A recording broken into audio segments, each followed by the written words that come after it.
Di dalam perjalanan, Alira berpikir bagaimana caranya besok dia ke kampus. Karena uangnya sudah tidak ada lagi setelah membayar ongkos taksi yang sedang dia naiki itu. Dan dia pun tidak mau berbicara, apalagi meminta uang sama Fahri yang sudah mengatainya dan membuatnya merasa sangat kesal. Aku gak akan berbicara sama dia. Aku juga punya harga diri. Enak aja katain penampilanku macam orang gila. Gerutu Alira dalam hati. Aku minta kirim sama ayah saja. Jangankan ongkos taksi, beli mobil pun pasti ayah kirim. Gumam Alira setelah mendapatkan ide. Non udah nyampe? Suara supir taksi mengagetkan Alira. Oh, iya bang, maaf ya. Jawab Alira sambil tersenyum dan langsung turun dari taksi. Gak apa-apa non, tapi saran saya, cewek cantik itu jangan terlalu melamun non, nanti disambar roh halus loh. Ih, si abang bikin aku takut saja, jawab Alira. Maaf ya non, cuma kasih saran, kata supir taksi itu. Iya bang, gak apa-apa, makasih atas sarannya, jawab Alira sambil melangkah pergi. Alira berjalan memasuki halaman kampus dan dia melihat Fahri dan teman-temannya sedang mengobrol di parkiran. Alira sempat melirik Fahri, tapi Fahri malah cuekin dia. Ih, dasar es balok. Emang kamu aja yang bisa nyuekin aku. Aku juga bisa kali, gumam Alira dalam hati. Alira cuek bebek dan berlalu di depan mereka dengan penampilannya yang seksi dan gayanya yang sangat percaya diri. Wow, bodinya mantap banget tuh, kata Anton, salah satu temannya Fahri, dan mereka semua langsung melongo liatin Alira termasuk Fahri. Desahan Fahri setelah melihat Alira. Kenapa lu bro? Gak tahan ya, lo liatin tuh gitar Spanyol, kata Rian, salah satu temannya Fahri, tapi tidak dijawab sama Fahri. Keras kepala banget tuh cewek, dibilangin tetap aja mau pakai pakaian gitu. Gak sadar apa kalau pakaiannya itu memperlihatkan bentuk tubuhnya yang padat itu, gerutu Fahri dalam hati. Bro, kesambet ya lo, ditanya malah bengong. Awas, jangan pikir macam-macam, kata Rian yang dari tadi memperhatikan Fahri. Gak tahu ayo cabut, ajak Fahri dengan tampang kesalnya. Jam istirahat. Alira dan teman-temannya yang baru keluar dari ruangan langsung melangkah menuju kantin dan di sana sudah ada Fahri dan juga teman-temannya. Tuh lihat, Upa ganteng ngelirik kita loh, kata Siva teman Alira. Mana?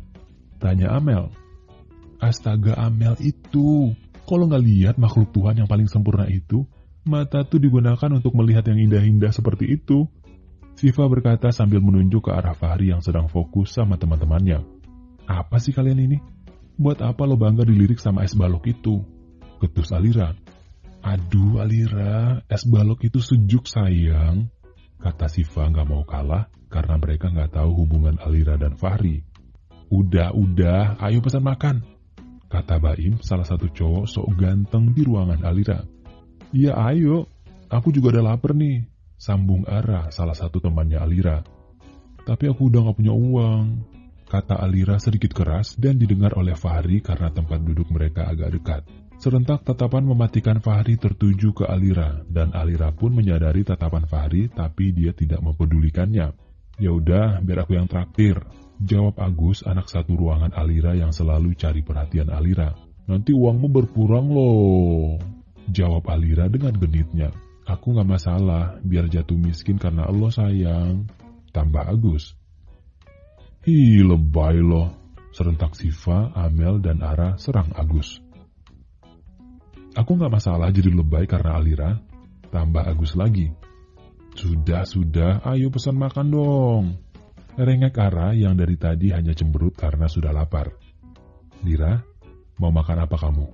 Tanya Agus yang sudah berdiri.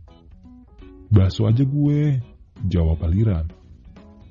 Dan setelah itu mereka langsung makan sambil bercanda dan tertawa. Sedangkan Fahri yang dari tadi sudah nggak tahan dengan tingkah Alira, segera mengajak teman-temannya untuk pergi dari kantin. Selesai makan, Alira dan teman-temannya langsung pergi dari kantin menuju ruangan mereka. Tapi di saat mereka sedang melangkah, tiba-tiba Alira merasa buang air kecil.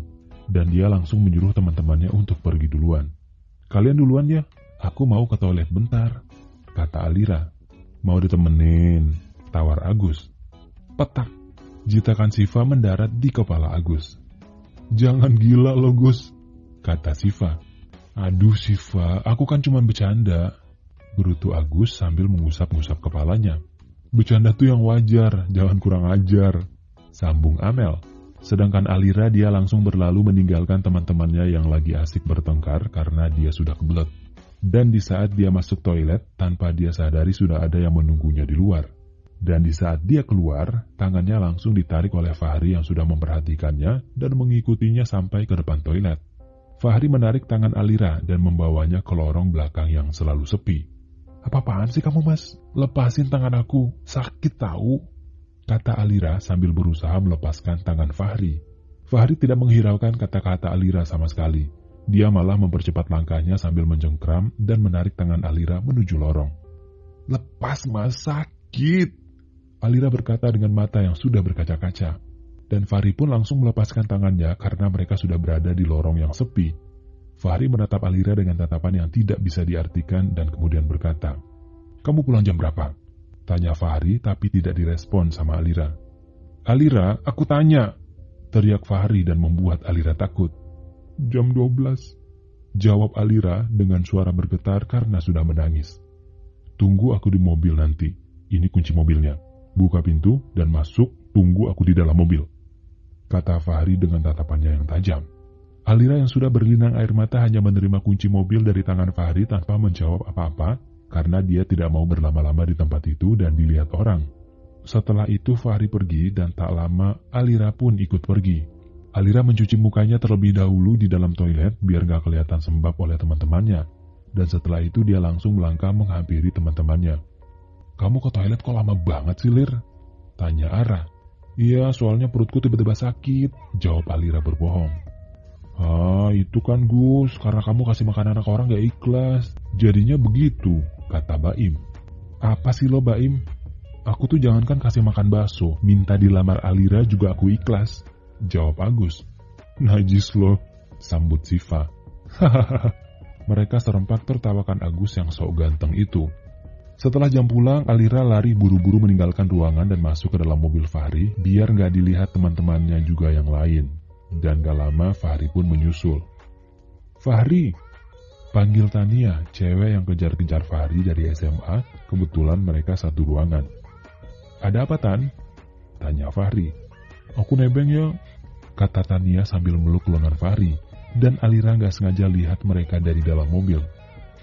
"Oh, maaf ya Tan, nggak bisa, soalnya aku ada urusan penting," kata Fahri sambil melepaskan tangan Tania dari lengannya. Akhirnya Tania mengangguk sambil memasang senyum manis di depan Fahri, walaupun di dalam hatinya sangat sakit karena selalu ditolak oleh Fahri.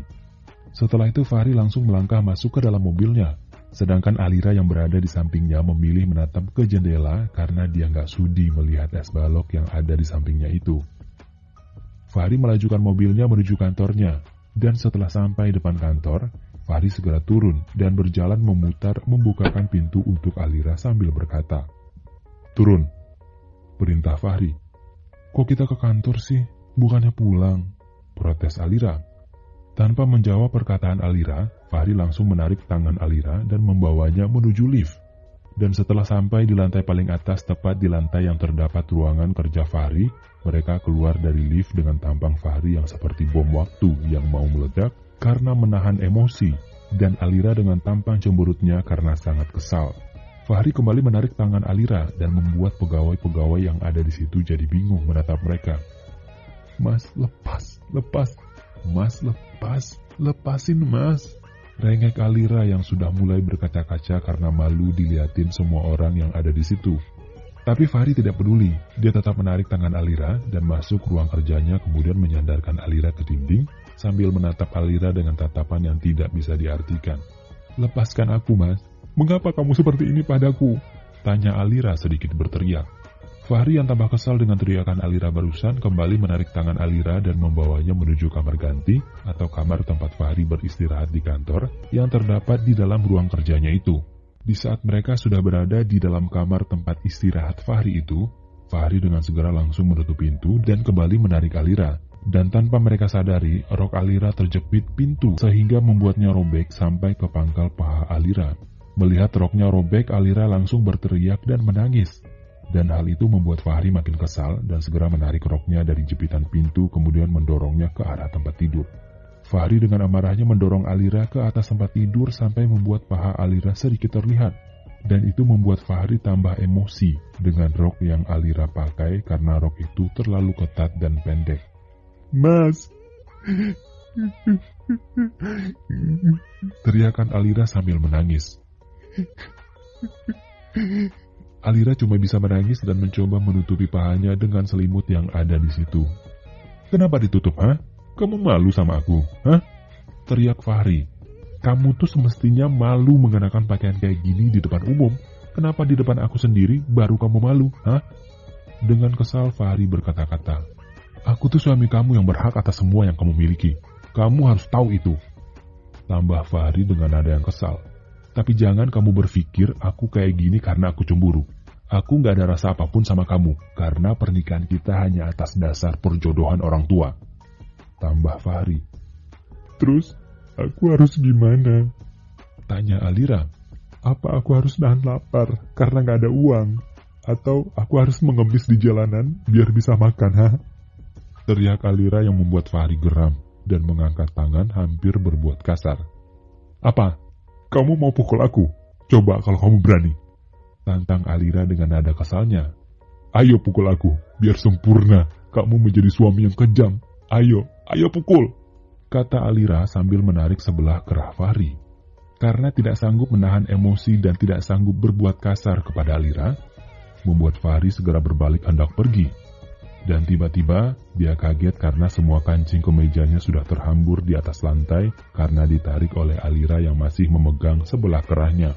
Seketika tatapan Fahri yang tajam menuju kepada Alira yang berada di hadapannya itu.